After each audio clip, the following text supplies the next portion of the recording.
Imagine sitting in the dense, humid dark of the Amazon jungle. Oh, wow. Setting the scene. Right. You're Yeah. just sitting there, and you are allowing a shaman to place this long, carved bone pipe directly into your nostril. Sounds intense already. It gets wilder. In a split second, they forcefully blow a plant powder, which, by the way, contains 9 times the nicotine of a commercial cigarette, straight into your sinus cavity. Yeah, that is not your average Tuesday. Not at all.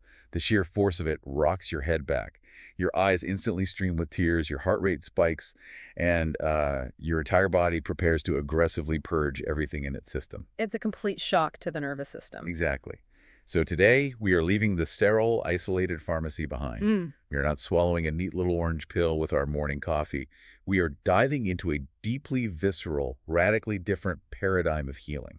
And it really is a landscape that shatters our modern expectations of, what medicine is and how it functions in the body. But most importantly, it challenges the profound relationship between the person receiving the cure and the person delivering it. Welcome to today's deep dive. We know you, the learner, are here because you're insanely curious. You want to understand the mechanics, the biology, and the philosophy behind ancient indigenous traditions, but without getting lost in impenetrable jargon. Which is so easy to do with these topics. It really is.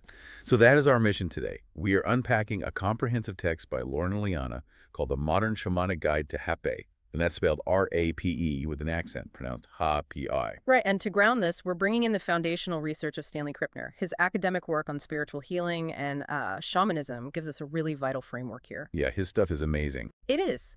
Krippner spent his whole career studying altered states of consciousness, basically proving that shamanic practices aren't just arbitrary magic. They were these sophisticated, highly structured methods of using neurobiology and community expectation to facilitate real healing. And Rapé is basically a master class in triggering those shifts. Exactly. Okay, let's unpack this.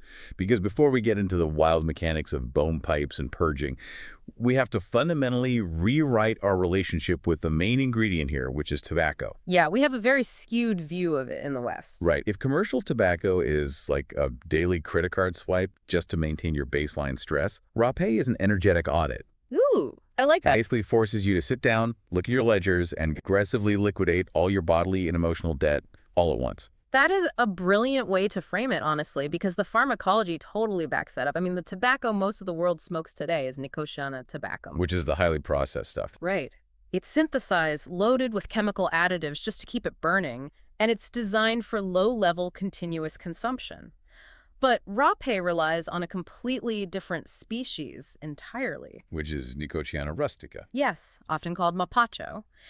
And as you alluded to, mapacho contains up to 9 times more nicotine than standard commercial tobacco, plus a whole host of other potent alkaloids. Wait, 9 times the nicotine. I'm just trying to wrap my head around what that actually does to the human brain in a single dose. It's massive. Yeah, I mean, that isn't a gentle buzz that pairs well with a cup of coffee. That is a chemical flood that violently shifts your baseline state of consciousness. It completely overrides the system. When a dose of that magnitude hits your bloodstream, it floods your neural receptors, creating this massive spike in alertness, and you get this profound grounding sensation. But it's not just the plant biology doing the work, right? No, not at all. The potency is deeply tied to the labor of its creation.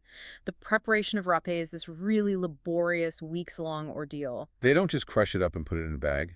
Exactly. Traditionally, the blend is crafted by an experienced shaman known as a pache. And they aren't just grinding leaves in a mortar and pestle like you'd prep basil for dinner. Right. Krippner's work highlights how the intention of the healer physically impacts the ritual. The page actually undergoes a strict diet. Yeah, a strict diet, and they often enter a deep trance state while they prepare the medicine.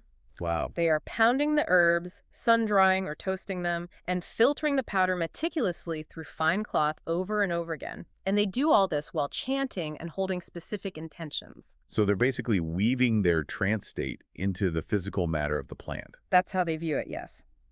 It takes years to master the subtle flavor profiles and the specific energetic effects of different botanical blends. Which completely explains why indigenous tribes, like the Hunikun or the Yawanawa, view this so differently than we do. To them, tobacco is a sacred spirit ally. Right, not a bad habit. Exactly. They've used it for thousands of years to predict the weather, to ensure a good harvest, and to align their communities. It's wild how our Western lens has reduced a powerful, sacred weather-predicting plant down to like a toxic coping mechanism used outside an office building. Yeah, and if we connect this to the bigger picture, you start to see Krippner's point about community expectation. When a tribe views a plant as an ally rather than a vice, the psychological and physiological response to taking it changes completely. It sets the stage for healing rather than addiction. Precisely. Which brings us to the actual application. Because interestingly, these indigenous tribes rarely smoke mapacho. Sending it through the lungs isn't the primary goal. Right. They use insufflation, they blow it directly up the nose. And medically speaking, the nasal passages are incredibly rich in blood vessels and mucous membranes. Which makes absorption crazy fast. Oh, incredibly fast. Sending a finely milled, highly potent powder into that specific anatomy bypasses the digestive tract entirely. It delivers the active alkaloids across the blood-brain barrier with astonishing speed. But you don't just, sniff it off the back of your hand. That is a massive faux pas in Amazonian etiquette. Oh, yeah, do not do that. They use these beautifully crafted sacred tools. There is the tepi, which is a long blowpipe made of bamboo or bone used by two people. Like one person blows the snuff into the other's nose. And for solo use, there's the curip, a small V-shaped pipe that connects your own mouth to your own nostril. And those tools are gorgeous. They're often decorated with feathers, seeds, and intricate wrappings. They are treated with the utmost reverence because they are literally the bridge between the physical plant and your nervous system. They're sacred objects in their own right. Here's where it gets really interesting, though, and honestly, where my own survival instincts kicked in while reading. Oh, I know where you're going with this. If someone is holding a bone pipe to my nostril and forcefully blowing a massive dose of concentrated tobacco powder into my face, doesn't it just fly straight down the back of my throat into my windpipe and completely choke me? It's the most common fear for anyone approaching this for the first time. It really is. It sounds terrifying. But there is a very specific anatomical trick to prevent that. As the recipient, you actually have to engage a specific muscle contraction to seal off your airway. Okay. You elevate your soft palate to completely close off the nasopharynx. Okay, the guide describes this as the underwater reflex. So it's basically the exact physical clench you do right before you submerge your head in a swimming pool so water doesn't rush up your nose. Precisely. By engaging that reflex, you create a physical wall at the back of your nasal cavity. The Rapé hits that wall and stays trapped in the front of the sinuses where it can be rapidly absorbed by the tissue. So it doesn't drop into your lungs. Right, rather than dropping into your lungs and choking you. You hold that breath and you hold the medicine in your nose for as long as you possibly can. But holding it in your nose triggers an immediate, chaotic physical aftermath. We need to talk about the limpiza, or the cleansing, because your body does not just quietly absorb 9 times the normal amount of nicotine. It absolutely does not. Yeah. The sheer volume of alkaloids flooding your system violently overstimulates the vagus nerve, and your body's immediate physiological response to that sudden alkaline influx is to expel. Yeah, the guide says your eyes water instantly, your nose will run profusely, you would be hawking loogies constantly. It's not glamorous. Definitely not. And depending on the specific blend of ashes and plants, your brain's emetic center gets triggered. You might immediately projectile vomit, or you might have to sprint to the toilet to vacate your bowels. And this is the ultimate friction point between Western social conditioning and indigenous medicine. Oh, absolutely. In our culture, vomiting or rushing to the bathroom in a room full of people is a nightmare scenario. We view it as a loss of control, a sickness. Wait, I have to push back here. Yeah. A nightmare scenario is putting it lightly. Reframe or not, throwing up in front of a circle of people sounds deeply humiliating. Yeah. How does a person actually get past that intense psychological barrier in the moment? Because the physiological override is so dominant, the psychological embarrassment completely evaporates. You are flooded with so much grounding neurochemistry that you literally just stop caring about social norms. Really? You just don't care? You really don't. And in the shamanic context, that purge isn't sickness. It is the cure.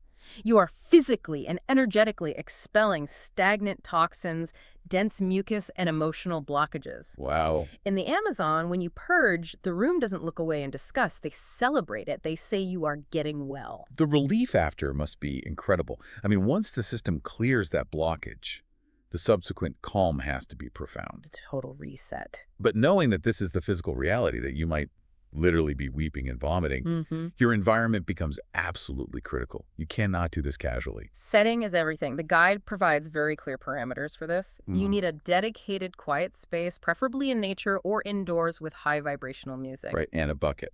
Yes, you must have tissues, a bucket, and water nearby. And you need to wait at least an hour after eating. So if your body is aggressively purging toxins and you are energetically wide open, doing this on your lunch break at a public bus stop is obviously a recipe for disaster. Highly advised The against. guide explicitly warns against taking rapé in busy commercial areas where a stranger might interrupt you. And it's not just about strangers, it's about what else is in your system. There's a deeply cautionary anecdote in the text about an anonymous user who decided to take rapé at a music festival right after taking MDMA. Oh no. What happens chemically when you mix an ancient plant purgative with a synthetic club drug? It sounds like a car crash. It is a neurological car crash. Right. MDMA floods your synapses with serotonin and dopamine, right? It forces this artificial, highly stimulated synthetic high. Right. Rapé, on the other hand, acts as a powerful grounding and clearing agent. When you introduce rapé into that highly artificial state, it essentially acts like an emergency brake on the nervous system. That sounds agonizing. The user reported intense, agonizing nausea, severe dizziness, and a total collapse of their energy. They ended up sick in a festival bathroom. They hit the gas and the emergency brake at the exact same time. It's a stark reminder that just because something is a plant doesn't mean it plays nicely with everything else. It demands respect. What's fascinating here is that the respect doesn't just end with the chemical interactions. It extends entirely to the human interactions. We really have to look at the indigenous concept of the saplata. The act of blowing the medicine. Exactly. This was the biggest aha moment for me in all the research. In the Amazonian tradition, the powder itself is only half the medicine. The breath of the person blowing the pipe is the other half. Yes. The saplata is not a mechanical transfer of powder. The person wielding the tepi is projecting their vital energy, their intention, and their spirit directly into your sinus cavity and into your energetic field. Which means, as a listener, if you are ever offered this medicine, you have to be radically selective.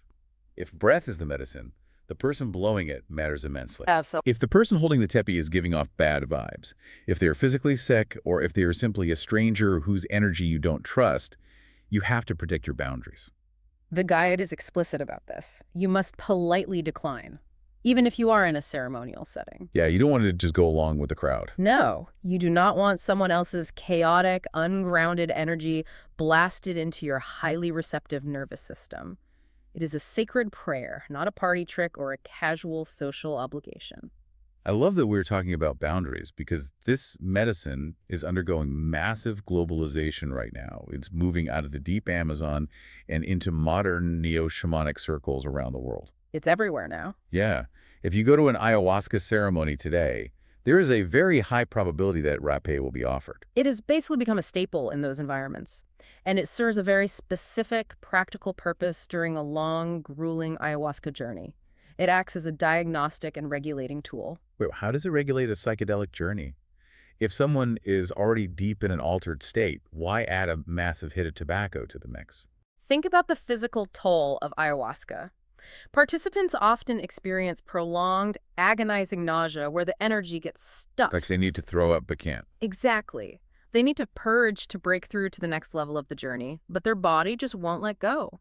A skilled facilitator will offer a quick saplata of rapé. To force it? The sheer shock of the nicotine and the grounding nature of the mapacho forces the issue. It resets the digestive tract receptors, triggers the purge, and physically unclogs that stuck energy. The person gets sick and then immediately feels clear and ready to continue. That's like a physiological crowbar. It really is. It's also used dynamically throughout the night. If the psychedelic effects are waning but the psychological work isn't done, rapé can amplify the medicine without the participant needing to drink another full cup of ayahuasca. Oh, that makes sense. And conversely, at the very end of the ceremony, a different blend of rapé can be used to aggressively ground the participant. It pulls their consciousness back into their physical body so they are actually alert enough to drive home safely. But even in that ceremonial context, the rule of bodily autonomy reigns supreme. Just because the shaman offers it to help your nausea does not mean you have to take it. Never.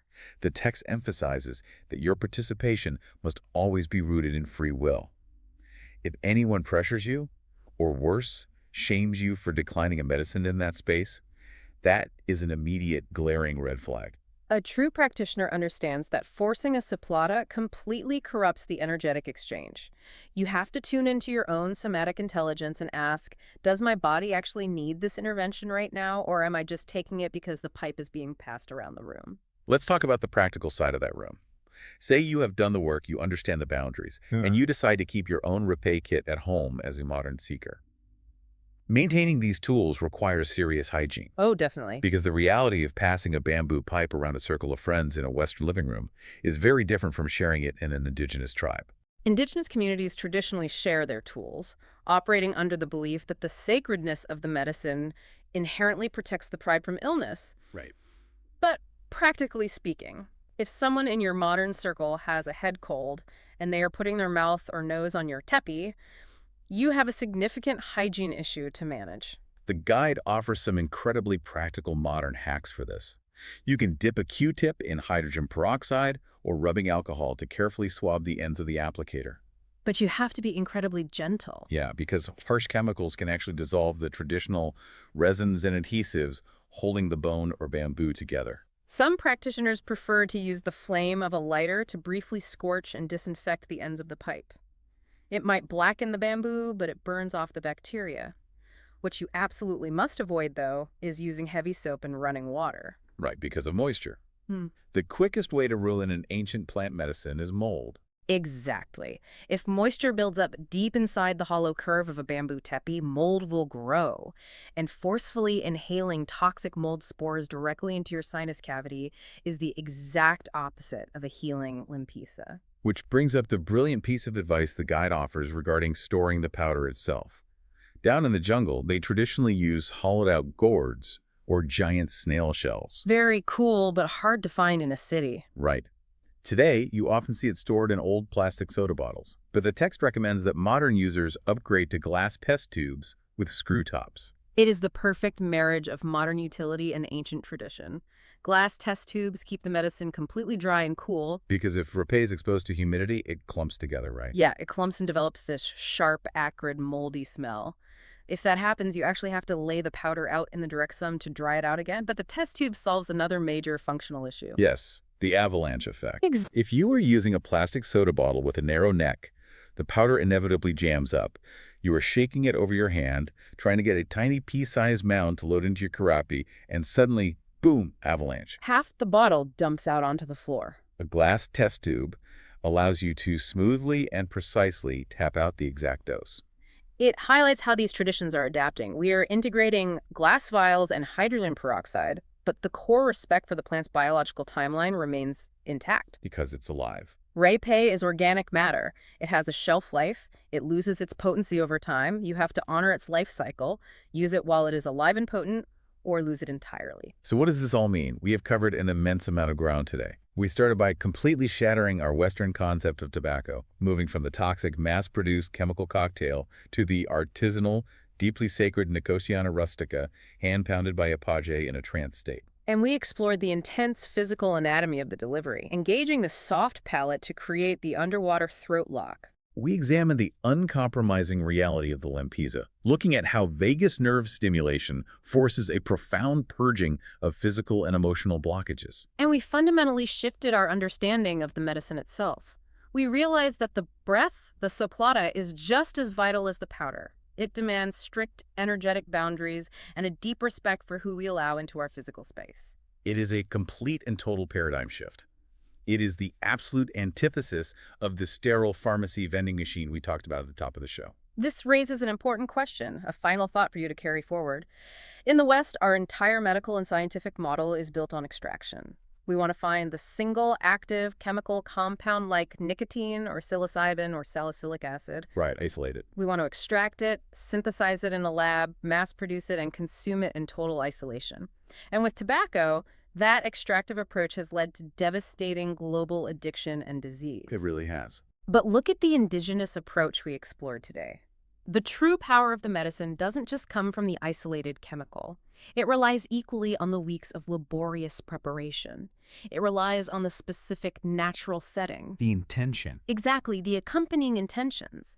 And perhaps most importantly, it relies on the deeply intimate, energetic connection between the person breathing the medicine and the person receiving it. What if true medicine, the kind that actually heals us on a deeper neurobiological and spiritual level, simply cannot be separated from its ritual? What if the context is the cure? That is a profound thought to sit with. Whether you are dealing with a headache pill from the corner store or an ancient plant medicine from the Amazon, what vital human connections are you stripping away for the sake of convenience? Thank you so much for joining us on this deep dive. Keep questioning the systems around you, keep pushing your own boundaries, and above all, keep honoring the origins of the knowledge you seek. We'll catch you next time.